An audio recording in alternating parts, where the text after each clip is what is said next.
Let's take a quick peek on the useful information resources and courses that may be useful to you throughout this course. First of all, you should take a look at the official OwnCloud documentation resource, that is doc.owncloud.org.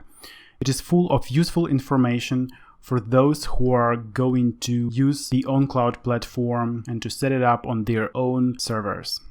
You may also find it useful to visit the official OwnCloud YouTube channel as long as your OwnCloud platform is set up and running. This channel is stuffed with lots of great videos for a quick startup.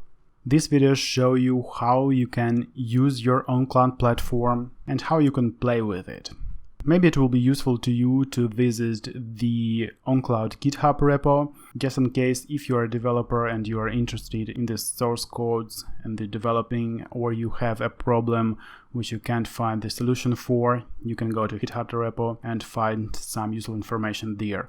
And also it may be useful to you to go through my courses on Debian Linux and CentOS Linux server setup. Okay, let's go and install the OwnCloud platform.